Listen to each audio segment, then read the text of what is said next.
ओम शांति।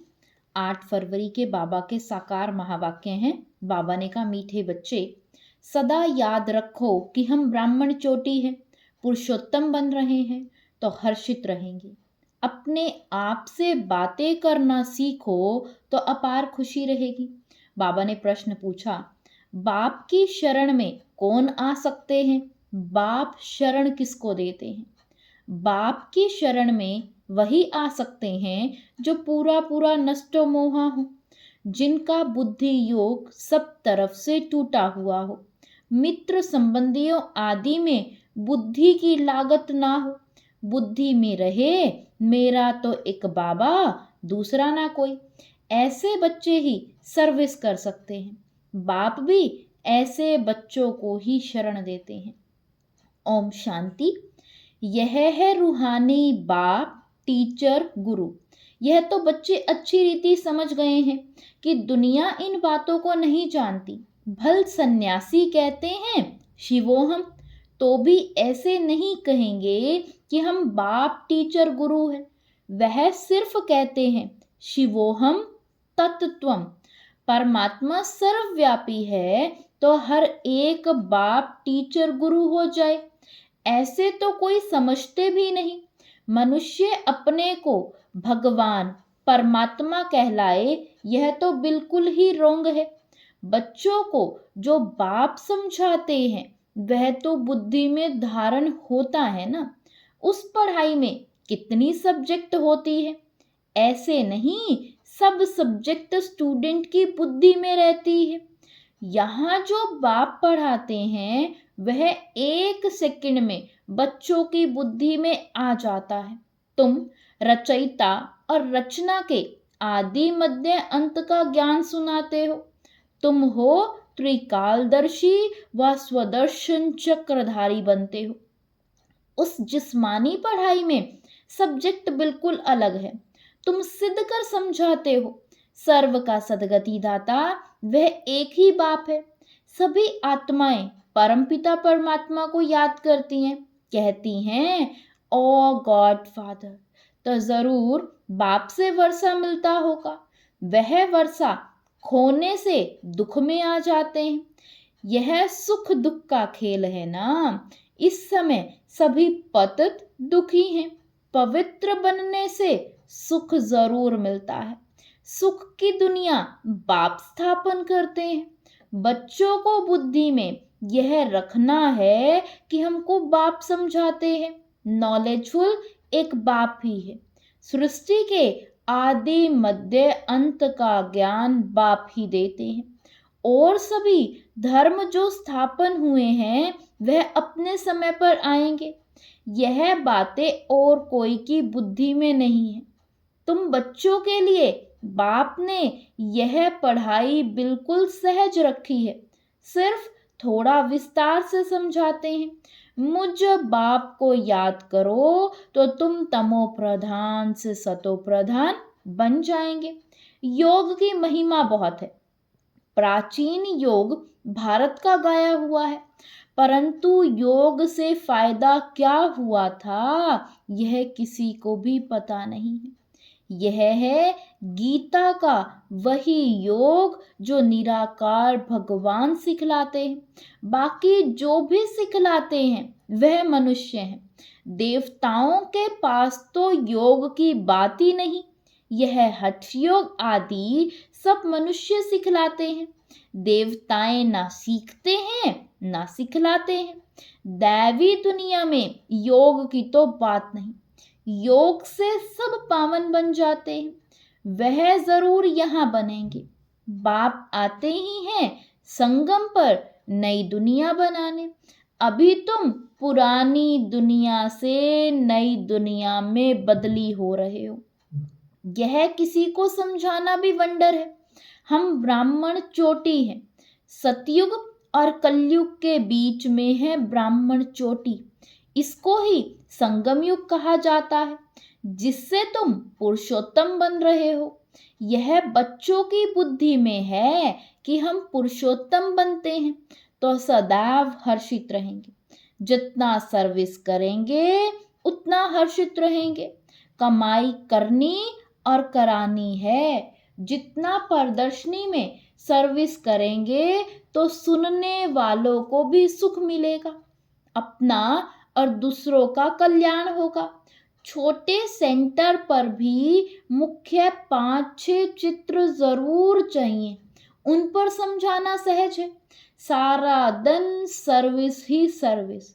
मित्र संबंधियों आदि तरफ कोई भी लागत नहीं होनी चाहिए। जो इन आंखों से देख रहे हो उन सबका विनाश होना है। बाकी जो दिव्य दृष्टि से देखते हो उनकी स्थापना हो रही। ऐसे अपने से बातें करो तो तुम पक्के हो जाएंगे। बेहद के बाप से मिलने की खुशी होनी चाहिए ना।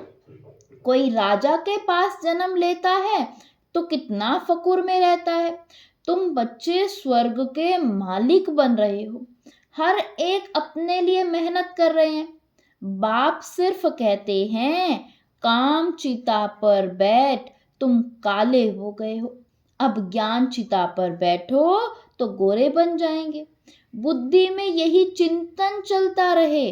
भल ऑफिस में काम करते रहो, याद करते रहो।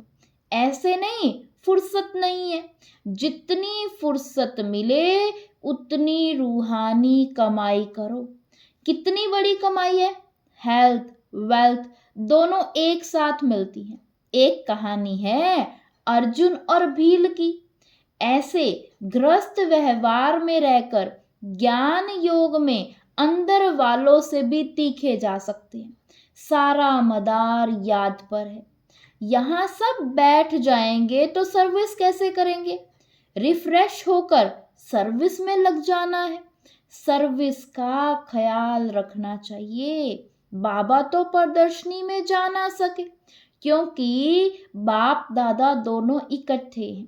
बाबा की आत्मा और इनकी आत्मा इकट्ठी है। यह वंडरफुल युगल है। इस युगल को तुम बच्चों के सिवाय कोई जान ना सके। अपने को युगल भी समझते हैं, फिर भी कहते हैं मैं एक ही बाबा का सिकीलदा बच्चा हूं। इस लक्ष्मी नारायण के चित्र को देखकर बहुत खुशी होती है। हमारा दूसरा जन्म यह है, हम गद्दी पर जरूर बैठेंगे। तुम भी राजयोग सीख रहे हो। एम ऑब्जेक्ट सामने खड़ी है। इन्हें तो खुशी है कि मैं बाबा का सिकीलदा बच्चा हूं, फिर भी सदैव याद ठहरती नहीं है। और तरफ ख्यालात चले जाते हैं।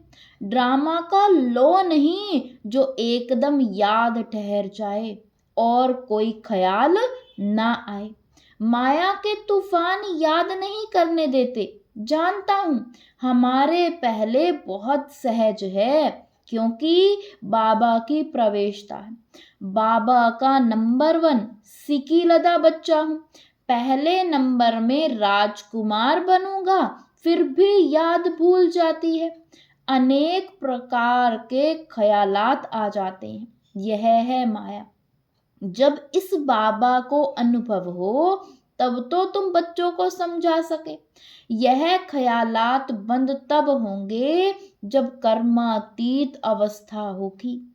आत्मा संपूर्ण बन जाए फिर तो यह शरीर रह ना सके। शिव बाबा तो सदैव प्योर ही प्योर है। पतित दुनिया और पतित शरीर में आकर पावन बनने का पार्ट भी इनका ही है। ड्रामा में बंधाएमान है। तुम पावन बन गए तो फिर नया शरीर चाहिए। शिव बाबा को अपना शरीर तो है नहीं, तो इस तन में इस आत्मा का महत्व है। उनका रखा क्या है? वह तो मुरली चलाकर चले जाते हैं। वह फ्री है, कभी कहाँ तो कभी कहाँ चले जाएंगे। बच्चों को भी फील होता है कि यह शिव बाबा मुरली चला रहे हैं। तुम बच्चे समझते हो हम बाप को मदद करने के लिए इस गॉडली सर्विस पर खड़े हैं। बाप कहते हैं हम भी अपना स्वीट होम छोड़कर आए हैं। परम धाम अर्थात परे ते परे धाम है मूल वतन। बाकी खेल सारा सृष्टि पर चलता है। तुम जानते हो यह वंडरफुल खेल है, बाकी दुनिया एक है। वो लोग चांद पर जाने की कोशिश करते हैं, वह तो साइंस का बल है। साइलेंस के बल से हम सब साइंस पर जीत पाते हैं, तब साइंस भी सुखदाई बन जाती है। यहाँ साइंस सुख भी देती है तो दुख भी देती है, वहां तो सुख ही सुख है, दुख का नाम नहीं। ऐसी बातें सारा दिन बुद्धि में रहनी चाहिए।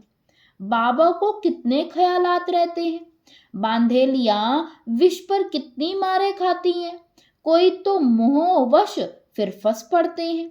निश्चय बुद्धि वाले झट कहेंगे हमको अमृत पीना है, इसमें नष्टो मोहा चाहिए, पुरानी दुनिया से दिल उठ जानी चाहिए। ऐसे ही सर्विस एबुल दिल पर चढ़ सकते हैं, उनको शरणागति दे सकते हैं।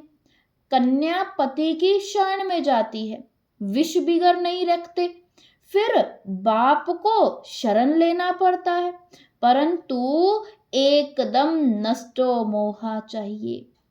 पतियों का पति मिला, अब उनसे हम बुद्धि योग की सगाई करते हैं, बस मेरा तो एक दूसरा ना कोई। जैसे कन्या की पति से प्रीत जुट जाती है, यह है आत्मा की प्रीत परमात्मा से। उनसे दुख मिलता है, इनसे सुख मिलता है, यह है संगम। इसको कोई जानता नहीं। तुमको कितनी खुशी होनी चाहिए, हमको खिवैया अथवा बागवान मिला है जो हमको फूलों के बगीचे में ले जाते हैं। इस समय सभी मनुष्य कांटे मिसल बन पड़े हैं। सबसे बड़ा कांटा है काम का। पहले तुम निर्विकारी फूल थे, फिर धीरे धीरे कला कम हो गई, अब तो बड़े कांटे हो गए हो। बाबा को बबुल नाथ भी कहते हैं, तुम जानते हो असली नाम शिव है। बबुल नाथ नाम रखते हैं क्योंकि कांटों को फूल बनाते हैं। भक्ति मार्ग में बहुत नाम रखते हैं, वास्तव में नाम एक ही शिव है। रुद्र ज्ञान यज्ञ व शिव ज्ञान यज्ञ बात एक ही है। रुद्र ज्ञान यज्ञ से विनाश ज्वाला निकली और श्री कृष्णपुरी अथवा आदि सनातन देवी देवता धर्म की स्थापना हुई। तुम इस यज्ञ द्वारा मनुष्य से देवता बनते हो। चित्र भी वंडरफुल बनाते हैं, विष्णु की नाभि से ब्रह्मा निकला। यह सब बातें तुम जानते हो कि ब्रह्मा सरस्वती ही लक्ष्मी नारायण बनते हैं, यह निश्चय है। लक्ष्मी नारायण ही 84 जन्मों के बाद ब्रह्मा सरस्वती बनते हैं। मनुष्य तो ऐसी बातें सुनकर चकित होते होंगे, खुशी में भी आते होंगे, परंतु माया कम नहीं है। काम महाशत्रु है, माया नाम रूप में फंसाए गिरा देती है, बाप को याद करने नहीं देती, फिर वह खुशी कम हो जाती है। इसमें खुश नहीं होना चाहिए कि हम बहुतों को समझाते हैं। पहले देखना है बाबा को कितना याद करता हूँ। रात को बाबा को याद करके सोता हूँ या भूल जाता हूँ। कई बच्चे तो पक्के नेमी भी हैं। बहुत बच्चे लक्की हो, बाप के ऊपर तो बहुत बोझ है, परंतु फिर भी रथ को रियायत मिल जाती है। ज्ञान और योग भी है, इसके बिगर लक्ष्मी नारायण पद कैसे पाएंगे। खुशी तो रहती है, हम अकेला बाप का बच्चा हूँ और फिर मेरे ढेर बच्चे हैं। यह नशा भी रहता है तो माया विघन भी डालती है। बच्चों को भी माया के विघन आते होंगे। कर्मातीत अवस्था आगे चलकर आनी है। यह बाप दादा दोनों इकट्ठे हैं, कहते हैं मीठे मीठे बच्चे, बाप तो प्यार का सागर है। इनकी आत्मा इकट्ठी है, यह भी प्यार करते हैं, समझते हैं जैसा कर्म मैं करूंगा मुझे देख और भी करेंगे। बहुत मीठा रहना है, बच्चे बड़े सयाने चाहिए। इन लक्ष्मी नारायण में देखो कितनी सियानप है। सियानप से विश्व का राज्य लिया है। प्रदर्शनी द्वारा प्रजा तो बहुत बनती है, भारत बहुत बड़ा है, इतनी सर्विस करनी है। दूसरा याद में रहकर विकर्म भी विनाश करने हैं। यह है कड़ा फुरना। हम तमो प्रधान से सतो प्रधान कैसे बने, इसमें मेहनत है। सर्विस के चांस बहुत हैं। ट्रेन में बैज पर सर्विस कर सकते हो। यह बाबा, यह वर्षा। बरोबर 5000 वर्ष पहले भारत स्वर्ग था, लक्ष्मी नारायण का राज्य था, फिर जरूर इनका राज्य आना चाहिए। हम बाबा की याद से पावन दुनिया का मालिक बन रहे हैं। ट्रेन में बहुत सर्विस हो सकती है, एक डिब्बे में सर्विस कर फिर दूसरे में जाना चाहिए। ऐसी सर्विस करने वाला ही दिल पर चढ़ेगा। बोलो, हम आपको खुशखबरी सुनाते हैं। तुम पूज्य देवता थे, फिर 84 जन्म ले पुजारी बने, अब फिर पूज्य बनो। सीढ़ी अच्छी है, इनसे ही सतो रजो तमो स्टेज सिद्ध करनी है। स्कूल में पिछाड़ी में गैल्प करने का शौक होता है, अब यहां भी समझाया जाता है। जिन्होंने टाइम वेस्ट किया है उनको गैल्प कर सर्विस में लग जाना चाहिए। सर्विस की मार्जिन बहुत है, सर्विसेबल बच्चियां बहुत निकलनी चाहिए, जिनको बाबा कहाँ भी भेज दे। मंदिरों में सर्विस अच्छी होगी, देवता धर्म वाले झट समझेंगे। गंगा स्नान पर भी तुम समझा सकते हो तो दिल पर लगेगा जरूर। अच्छा, मीठे मीठे सिकिलदे बच्चों प्रति माता पिता बाप दादा का याद प्यार और गुड मॉर्निंग। रूहानी बाप की रूहानी बच्चों को नमस्ते। धारणा के लिए मुख्य सार है, फर्स्ट पॉइंट, सदा हर्षित रहने के लिए रूहानी सर्विस करनी है, सच्ची कमाई करनी और करानी है, अपना और दूसरों का कल्याण करना है, ट्रेन में भी बैज पर सर्विस करनी है। सेकंड पॉइंट, पुरानी दुनिया से दिल हटा लेनी है, नष्टो मोहा बनना है, एक बाप से सच्ची प्रीत रखनी है। वरदान दिया बाबा ने आज, संगम युग के महत्व को जान, हर समय विशेष अटेंशन रखने वाले हीरो पार्टधारी भव। संगम युग के महत्व को जान, हर समय विशेष अटेंशन रखने वाले हीरो पार्टधारी भव। हर कर्म करते हुए सदा यही वरदान स्मृति में रहे कि मैं हीरो पार्टधारी हूं, तो हर कर्म विशेष होगा, हर सेकंड, हर समय, हर संकल्प श्रेष्ठ होगा। ऐसे नहीं कह सकते कि यह तो सिर्फ 5 मिनट साधारण हुआ। संगम युग के 5 मिनट भी बहुत महत्व वाले हैं। 5 मिनट 5 साल से भी ज्यादा हैं। इसलिए हर समय इतना अटेंशन रहे। सदा का राज्य भाग्य प्राप्त करना है तो अटेंशन भी सदा काल का हो। स्लोगन है, जिनके संकल्प में दृढ़ता की शक्ति है उनके लिए हर कार्य संभव है। जिनके संकल्प में दृढ़ता की शक्ति है उनके लिए हर कार्य संभव है। ओम शांति।